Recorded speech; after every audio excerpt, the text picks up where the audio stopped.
السلام علیکم ناظرین، اور صاف ڈیجیٹل کے ساتھ میں ہوں آپ کی ہوسٹ عائشہ فاروق۔ ناظرین، آج ہمارے ساتھ موجود ہیں عادل عزیز قاضی، جو کہ advocate supreme court of Pakistan ہیں اور ساتھ میں ممبر اسلام آباد بار کونسل ہیں۔ آج ہم ان سے بات چیت کریں گے۔ السلام علیکم سر، کیسے ہیں؟ وعلیکم السلام، الحمدللہ ٹھیک ہوں جی۔ سب سے پہلے سر بہت بہت شکریہ آپ کا وقت دینے کے لیے۔ سر، کل نئے چیف جسٹس کی ہیئرنگ ہوئی ہے، اس حوالے سے آپ کیا کہنا چاہیں گے؟ آن ایئر بھی آئے ہیں سب کچھ۔ بسم اللہ الرحمن الرحیم۔ شکریہ سب سے پہلے تو آپ نے میرے ویوز کے جو لائیو چلا رہے ہیں، تو کل کی جو ہیئرنگ ہے اور جو چیف جسٹس صاحب کا پہلا دن ہے، وہ تو اس طرح سے اچھا ہمارے لیے اس کو سمجھتے ہیں کہ جو بیسک ڈیمانڈ تھی کہ جو ایسے ایشوز ہیں جو نیشنل لیول کے ایشوز ہیں، تو اس میں فل کورٹ بننا چاہیے۔ تو یہ لائرز کی، ہماری بار کونسلز کی یہ پرانی ڈیمانڈ تھی، تو وہ پہلے دن انہوں نے وہ آ کے ایسا جسچر دیا ہے جو کہ ایک اچھا جسچر ہے کہ جو ایسے امپارٹنٹ ایشو ہوں تو اس میں ہر جج، جتنے بھی جج سپریم کورٹ میں موجود ہیں، وہ اپنا ان پٹ دیں۔ دوسرا جو ان کا اچھا اقدام تھا، جو انہوں نے اسٹے آرڈر اس پہ ویکیٹ کیا، تو وہ بیسک پراپوزیشن یہ ہے کہ جب کوئی بینچ بنتا ہے تو اس کے حوالے سے جو رولز کے مطابق چیف جسٹس صاحب بینچ بناتے تھے۔ تو ابھی جو ہے جو نیا قانون آیا تو اس کے مطابق یہ تھا کہ چیف جسٹس صاحب الانگ ود ادر 2 سینئر ججز، تو وہ مل کے تو بینچ تشکیل دیتے ہیں، اور پھر اکارڈنگلی وہ بینچ جو ہیں وہ آگے 1 مہینے کے لیے ہوں گے، 3 مہینے کے لیے ہوں گے، اکارڈنگلی دیکھیں گے۔ تو کل جو انہوں نے اس کے اوپر وہ جو اسٹیٹس کو تھا وہ وڈرا کر لیا، اور جو بینچز کی تشکیل ہے اب اسی طریقے سے ہو رہی ہے جس طریقے سے نیا قانون ہے۔ تو یہ میں سمجھتا ہوں کہ ایک اچھا اقدام ہے، جس میں کوئی اگر ایک بندہ اس کی کسی کے ساتھ ایفیلیشن ہو بھی تو 3 بندوں کی تو ڈیفینیٹلی نہیں ہوگی، تو پھر ایک بندہ اگر وہ کام کرتا ہے اور وہی کام اگر، اور وہ دیکھیں گے چونکہ پاکستان کی وہ آخری عدالت ہے جہاں پہ کوئی اپیل یا کوئی ڈیسیژن وہ لے سکتے ہیں، تو اس میں یہ بہت ایک اچھی میں سمجھتا ہوں اس میں کہ یہ ایک اچھا اقدام تھا، اور یہ ایکٹ جو اس کے اوپر انہوں نے اسٹے ختم کیا اور اس کے اوپر عمل درآمد بھی شروع کر دیا، اور ہوپ فلی جو ہے وہ ڈیسیژن تو ڈیفینیٹلی کورٹ نے دینا ہے، لیکن یہی آئے گا کہ یہ جو قانون ہے یہ ٹھیک ہے، اور اس کے اوپر اور اچھی بات یہ ہے کہ دیکھیں کہ کوئی بندہ بھی اپنا اختیار کسی کو نہیں دیتا۔ تو چیف جسٹس صاحب، مطلب یہ شاید ہماری ہسٹری میں کوئی پہلا ایسا بندہ آیا ہو جس نے خود یہ کہا ہو کہ جو میرا اختیار ہے اس کی جو ہے وہ تقسیم ہونی چاہیے، میں اکیلا بیٹھ کے کوئی فیصلہ نہ کروں، 2 یا 3 بندے بیٹھ کے فیصلہ کریں۔ ایویڈنس کو ڈیجیٹلائز کیا جا رہا ہے، اس حوالے سے آپ کیا کہنا چاہیں گے؟ دیکھیں جی، چونکہ ساری دنیا جو ہے وہ ماڈرن ٹیکنیکس کے اوپر کام کر رہی ہے، تو ہمارے ملک میں بھی اسی طرح جو بھی ایویڈنس ایکٹ ہے اس میں کچھ امینڈمنٹ ہوئی ہیں، پھر اس کے علاوہ کچھ قانون نئے بنے ایویڈنس کے حوالے سے اور ڈیجیٹلائزیشن کے حوالے سے۔ تو یہ اچھی بات ہے کہ جو ایسی ایویڈنس، بلکہ ریسنٹلی اسلام آباد ہائی کورٹ کی ایک ججمنٹ بھی اس کے اوپر آئی ہے جس میں انہوں نے، ویسے تو یہ ایویڈنس تھا کروبریٹری پیس آف ایویڈنس سے کہتے تھے، لیکن اس کو انہوں نے ڈائریکٹ ایک ایویڈنس قرار دیا اسلام آباد ہائی کورٹ نے کہ جو ڈیجیٹل ایویڈنس ہے یہ بھی ایک ایویڈنس ہے، اور اس ایویڈنس کی بیس کے اوپر بھی سزا ہو سکتی ہے۔ تو یہ ایک آپ سمجھیں کہ یہ بھی ایک اچھا اقدام ہے، اور جس طرح سے تمام عدالتوں کی جو پروسیڈنگ ہے اب وہ بھی، اس میں بھی اس کا آ رہا ہے، اثر آ رہا ہے کہ سپریم کورٹ میں جو ہیئرنگ ہے وہ اگر کوئی بندہ پشاور سے کیس دائر کرتا ہے تو وہ پشاور سے جو ہے سپریم کورٹ میں تھرو آن لائن جو ہے ہیئرنگ اس کی ہو سکتی ہے، اسی طرح کراچی سے ہو سکتی ہے۔ تو ضروری نہیں ہے کہ کراچی والا بندہ یا پشاور کا کوئی لیٹیگنٹ ہے یا وکیل ہے تو وہ اسلام آباد آ کے وہ کیس پرسو کرے۔ اسی طرح ڈیجیٹل ایویڈنس جو ریکارڈنگ کا جو پروسیس ہے، ای کورٹس بنی ہوئی ہیں، تو اگر کوئی بندہ، کوئی وٹنس پاکستان سے باہر ہے یا کسی ایسی جگہ پہ ہے کہ جہاں پہ اس سے آنا مشکل ہے، تو وہ تھرو آئی ٹی کورٹ جو ہے وہ اپنی ایویڈنس ریکارڈ کر سکتا ہے۔ تو یہ جو چیزیں ہیں یہ بیسیکلی انصاف کے اصول کے لیے یہ ایک اچھا اقدام بھی ہے، اور اس سے کچھ اس سسٹم میں بہتری آئے گی، کیونکہ اگر آپ لوگوں کو صرف اس کے کام کے لیے، اس ہیئرنگ کے لیے آپ دوسرے ملک سے پاکستان بلائیں گے یا کسی دور دراز علاقے سے بلائیں گے، تو دیکھیں کہ وہ جو سارا اس کا آنا اور یہاں تک پہنچنے کے بعد جتنے سورسز اس کو انصاف کے اصول تک چاہیے ہوں گے، تو اب وہ چیزیں تھوڑی سی اور کم ہو رہی ہیں۔ اس سسٹم کے ڈیجیٹلائز ہونے سے. ڈیجیٹلائز ہونے کی وجہ سے عوام کو تو آسانی پیدا ہو رہی ہے، لیکن وکیلوں کے لیے آسانی ہے یا نہیں؟ ڈیفینیٹلی وکیلوں کے لیے بھی آسانی اس طرح سے ہے کہ میں نے جو آپ کو آلریڈی بتایا کہ جو ہیئرنگ ہے سپریم کورٹ کی ہیئرنگ، ایک لائر جو ہے وہ کراچی سے بیٹھ کے ادھر ڈائریکٹلی اسلام آباد میں اپنا کیس پلیٹ کر سکتا ہے. اسی طرح لاہور سے کر سکتا ہے، پشاور سے کر سکتا ہے اور کوئٹہ سے کر سکتا ہے. یعنی کہ 4 اسٹیشن سے وہ آن ایئر آ کے تو ہمارا جو ادھر کراچی کی یا لاہور پشاور کی رجسٹری میں وہ جائے گا، جہاں پہ وہ ہماری سپریم کورٹ کی رجسٹری ہیں وہاں پہ وہ جائے گا اور وہاں سے کیس پلیٹ کرے گا، اور یہاں پہ جو جج اسلام آباد میں بینچ لگا کے بیٹھے ہوئے ہیں وہ سنیں گے. تو لائرز کے لیے بھی یہ آسانی ہے کہ جس نے پشاور میں اور کیسز کرنے ہیں، کراچی میں اور کیسز کرنے ہیں، تو وہ اپنے باقی کیسز بھی دیکھ لے گا اور اس کیس کی بھی ہیئرنگ جو ہے وہ ڈیجیٹل طریقے سے کر لے گا. ملک کی سیاسی صورتحال کو آپ کس نظریے سے دیکھتے ہیں؟ آپ کو کیا لگتا ہے کہ وکیلوں کے کردار کی اس میں کیا اہمیت ہے؟ ڈیفینیٹلی جی، بار کونسلز کی یا لائر باڈیز کی جتنی بھی ہیں لائرز کی، تو ان کا ایک کردار تو ہے، اور ہم جو اپنا کردار ہے جس حد تک ہمارا ہے وہ ہم ادا کر بھی رہے ہیں. جس طرح سے پچھلے دنوں ہماری میٹنگ میں یہ الیکشن کے حوالے سے جو ایشوز چل رہے تھے اس کے اوپر بھی ہمارا کلیئر کٹ سٹانس تھا کہ جو کنسٹیٹیوشن ہے اس کو پریویل کرنا چاہیے. الیکشن ایکٹ جو ہے وہ کنسٹیٹیوشن کے انڈر آتا ہے. تو اس طرح سے جتنی بھی چیزیں ہیں جو آج کل کے ٹائم کے اوپر چل رہی ہیں اس میں ہمارا ایک اسپیسیفک سٹانس ہے، لیکن ہماری چونکہ لمٹ ہے، ہم جو ہے وہ اس طرح سے کوئی سیاسی پارٹی خود تو ہے نہیں ہے، تو اس لمٹ کے اندر ہمارا جو احتجاج ہے یا جو کوئی ہماری بات ہے وہ ہم اپنی ضرور کرتے ہیں.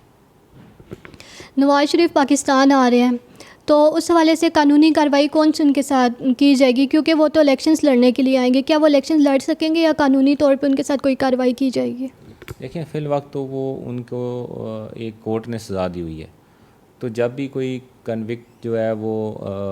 اب پاکستان میں آتا ہے تو اس کے لیے جو بیسک چیز ہے وہ سرنڈر کریں گے. سرنڈر کرنے کے بعد ان کی اپیل کی ہیئرنگ ہوگی، اور اس کے لیے ان کے لیے جو بینیفٹ ہے اس کیس میں وہ یہ ہے کہ ان کے ساتھ کے 2 ایکیوز جو ہیں وہ ایکوٹ ہو چکے ہیں. تو ڈیفینیٹلی وہ جو رول ہے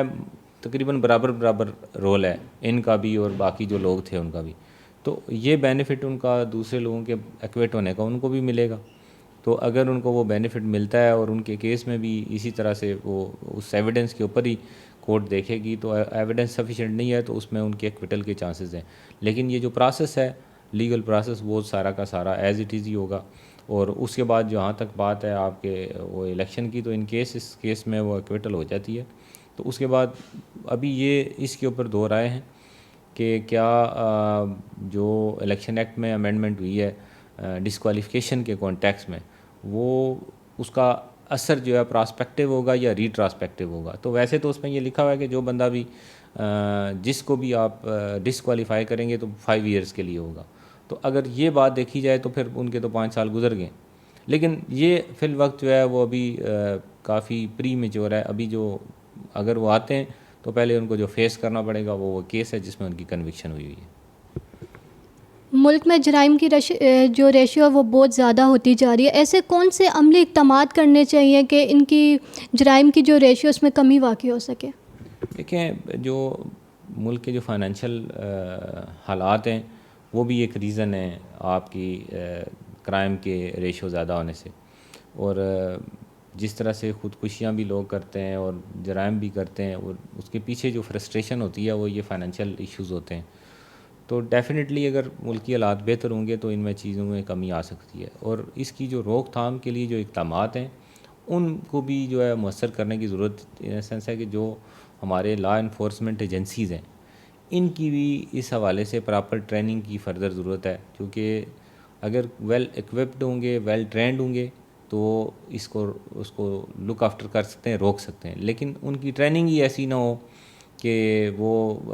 اس طرح کے ایشوز کے اوپر رسپونڈ جلدی کر سکیں، تو پھر جرائم کو روکنا مشکل ہو جاتا ہے. تو جو بیسک فلاز ہیں وہ چیک اینڈ بیلنس ہے. چیک اینڈ بیلنس بہت کم ہے، اور پھر ٹریننگز ہیں چونکہ ان کو اس طریقے سے ایکوپڈ ہی نہیں کیا جاتا کہ وہ اس سچویشن کو ہینڈل کر سکیں. تو اس لیے یہ 2 چیزیں ان کے اوپر فوکس کیا جائے. اور پھر تیسری جو اللہ تعالیٰ رحم کرے ہمارے ملک کے اگر فائنینشیل حالات بہتر ہوتے ہیں تو ان چیزوں کا اوور کم کیا جا سکتا ہے. پوری دنیا میں یہ نظام موجود ہے کہ لوگ جو ہیں اپنے جتنے بھی مسائل ہیں وہ کورٹ سے باہر حل کر دیتے ہیں. کیا پاکستان میں بھی ایسا کوئی قانون کبھی بنے گا کہ ہم اپنے مسائل کو out of court he solve کر لیں؟ دیکھیں جی، پاکستان میں یہ جو بات ہے، یہ پاکستان میں تو ہمارا تو بیسیکلی بینگ مسلم ہمارا تو یہ ایمان بھی ہے کہ یہ جو کانسیپٹ ہے ریکانسلیشن کا، میڈیشن کا، یہ تو قرآن پاک میں آیا ہے. اس بھی بہت ساری آیات ہیں، سورۃ النساء میں آیات ہیں، اور پھر حدیث شریف میں یہ بات آئی ہے کہ اگر لوگ بیٹھ کے صلح صفائی سے اپنے مسئلے حل کریں تو یہ ان کے لیے بڑے ثواب کا اور نیکی کا کام ہے.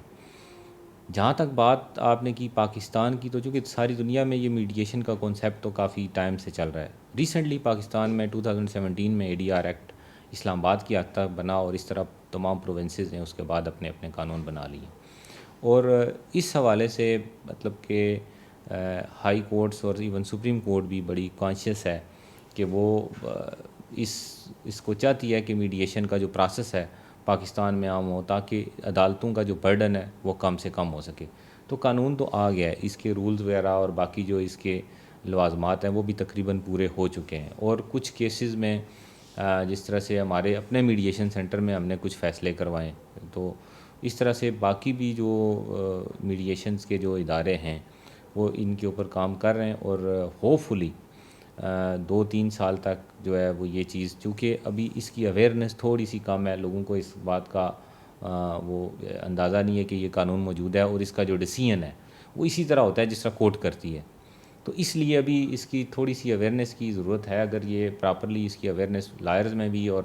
جنرل پبلک میں بھی، تو جب ہو جائے گی تو مجھے کبھی امکان ہے کہ پاکستان کے جو میکسیمم جو لٹیگیشن ہے وہ میڈیشن کی طرف بھیج دی جا سکتی ہے، اور جا بھی سکتی ہے، کیونکہ لوگ عدالتوں سے یا اس سسٹم سے اتنے زیادہ خوش نہیں ہیں، کیونکہ یہ بڑا لینتھی پروسیس ہے. اور میڈیشن کا جو پروسیس ہے وہ بڑا شارٹ ہے کہ آپ اسی وقت بیٹھتے ہیں اور کچھ جو لو دو کی صورتحال کے مطابق بنا کے جو دونوں پارٹیوں کو فیزیبل لگتا ہے وہ اپنا فیصلہ کر لیتے ہیں. تو ہوپ فلی یہ جلدی پاکستان میں یہ سسٹم جو ہے، چونکہ قانون تو آ گیا ہے، اور یہ سسٹم امپلیمنٹ بھی ہو جائے گا. سر، زیادہ تر لوگ جو ہیں جرائم کرتے ہیں، اس وجہ سے کرتے ہیں ان کو ان کے لاس کے بارے میں نہیں پتہ ہوتا، ان کو یہ نہیں پتہ ہوتا کہ اس کی ہمیں کیا سزا ملنی ہے، کیا پنشمنٹ ملے گی. تو آپ کو نہیں لگتا کہ ایسے کوئی اویئرنیس لا سیمینارز ہونے چاہیے جس کی وجہ سے ہماری عام عوام کو پتہ چل جائے کہ اگر وہ فلان جرم کرتے اس کی یہ سزا ہے، اس کا یہ قانون ہے؟ اس حوالے سے کیا کہنا چاہیں گے؟ یہ جو آپ نے بات کی یہ بہت اچھی ہے کہ دیکھیں بہت ساری چیزیں جو ہے اگنورنس کی وجہ سے ہوتی ہیں. الٹریسی اور باقی سسٹم تو پاکستان میں کافی سارے اس سسٹم میں خرابیاں ہیں.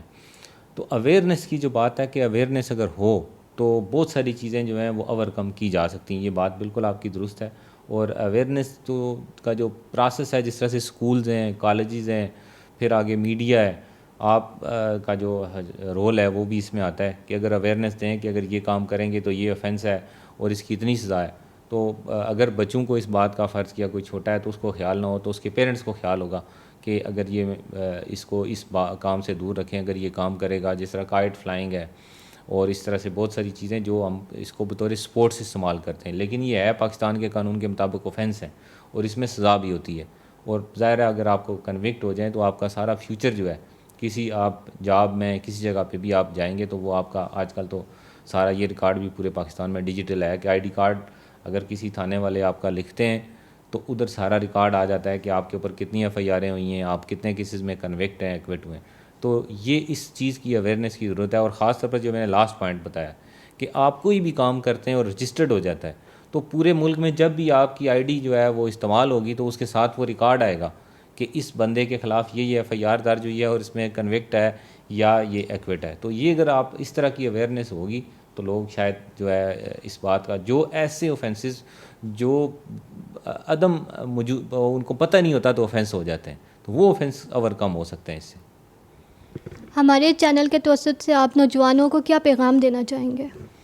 اسپیشلی وہ جو اس فیلڈ میں آ رہے ہیں وکالت کی؟ دیکھیں جی، جو ہماری فیلڈ کے کانٹیکس میں اگر دیکھیں تو اوورآل جو پورے ملک کے نوجوان ہیں ان کے لیے بھی یہی ہے، اور ہماری فیلڈ کے لیے کہ جس کام میں آپ جائیں نا اس کام میں محنت کریں. تو اللہ تعالیٰ قرآن پاک میں فرماتا ہے کہ لیس الانسان الا ما سعی، کہ انسان کو وہی کچھ ملتا ہے جس کی وہ کوشش کرتا ہے. جو مقدر نصیب کی بات ہے وہ اپنی جگہ ضرور ہے, لیکن جب اللہ تعالیٰ نے یہ کہہ دیا ہے کہ آپ کو ملے گا وہی جس کی آپ کوشش کریں گے, تو یہ کوشش والی کنڈیشن ہے, یہ آپ کے اپنے اوپر ہے. تو جو بھی شخص, جو بھی جوان نوجوان جب کسی فیلڈ میں بھی جاتا ہے, اور خاص طور پہ جو ہماری فیلڈ میں آتا ہے, تو اس کے لیے محنت جو ہے وہ ضروری ہے. اور اگر کوئی بندہ ہماری فیلڈ میں رہتا ہے 2-3 سال انتھک محنت کرتا ہے, تو اللہ تعالیٰ لازمی طور پہ اس کو اس میں کامیابی دے گا اور اس کے حلال بھی دے گا, اور اس کو کسی قسم کی آئندہ جو ہے وہ لیٹیگیشن میں, اپنے بزنس میں, کام میں پریشانی نہیں ہوگی کہ اگر اس نے 3-4 سال شروع والے اچھے طریقے سے محنت کے ساتھ لگائے ہوں. تو محنت جو ہے